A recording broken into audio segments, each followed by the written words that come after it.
آماده بونا 27 اندام جوات پارێزگا دوکه کمبونکان آسایش بودنگدان سرهل بجارتنا پارێزگار کنی پرایوه چو او تداب تکرای دنگ اندام آماده بوی علی تتر بربجر پارتی و کو پارێزگار نیه دوکه هات هل بجارتن پشتی هیوه که دو هیوه از حسنا کم عجله بکم حتی پیچه کم بر پید خود بینین هدی اندک دراساتات کن پاریکاریا لاینت پیوندی دارد بسپور باش انشالله از ده همه ویره که فهم و ده برنامه خو انشالله پیشکشی هوا کن که چه فره ام پیشکش بکن بو و پارێزگه هدف هم همیا بلا نه حزبت مبید احزاب وسیله نه هدف کردستان ملت کردستان بی فرق و جدایی بی برچافگرتنا دین بی برچافگرتنا نژاد پارێزگار نیت بیجید کار منی دست پی که ده چسباندن آیا سای بید هر وکو دان پیدانک کو تان حال و پارێزگه وکو پیتوی یا سال سر همو کسان جبجه نبویه اولویات شوله ما برای همو تشتکه چسباندن و التزام قانونه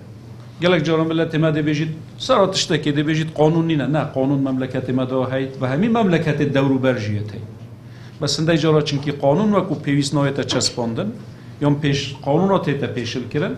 اول بیت سبب کو کومک آسوارا لچه ببن هر به قانونی که اول مدید به مجلسه دو من گازی کن و ده خوازد مبکن که بوچی او به قانونی هاتی کردن هاری کاری هم مبکن اگر اوجه که به قانون دید ما آگدار کن و کو چافدر و کو نوینردوی خلقی و قبول نکن به قانونی بهتا کردن سروک فراکسیون های گرتوژی پیویه که گوهرین و دوره پیدا ببن اگر هماهنگیت نوبروان و پارێزگاری نیده هبید گورانکاریت مروف آدم نه معنوی اساس صحری دسته بده یعنی گوره که بس حکوم گوته تا تو خال ما عمل به یک بابت گورانکاری چکی کسی که نیه اکید مهیبیت هین خالات دویج اوه که هک هر دولان یعنی خلق و هر وسط طایبتی انجمن پارێزگه هماهنگیت گل کارگیر پارێزگه کو اوه مخالک یا جوهریت موضوعی دا چنکی گهاندنا گلو وزنت حوالاتی یا بو پارێزگاری ریکا که ریکا نرتوال و کو انجمن پارێزگه تا کردن هک اف خالبه تجربه کردن قناعتم دیگه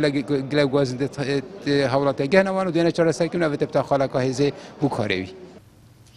بدنگ 18 اندام پارتی و سین گرتو دو نکتی و اکا گوران و سین مسیحی کاندید پارتی بو پارێزگار دو که پیشتر جی اف سیناریویل پارێزگاه هفلیر جی ریدا بو که توایا فراکسیونان دنگ به کاندید پارتی دا بو اجبلی اندام مکش فراکسیونا کماله لو ماجل هر دمک کارگیرین وان پارێزگاهات لاواز بن و قیران و آرشین حوالاتیان زور بن بر پرسیارتیت کوی تستوی وان فراکسیونان جی و پیتویل آستوی بر پرسیارتیه بن آمد بریفکانی کانال آسمانی پیام دهوک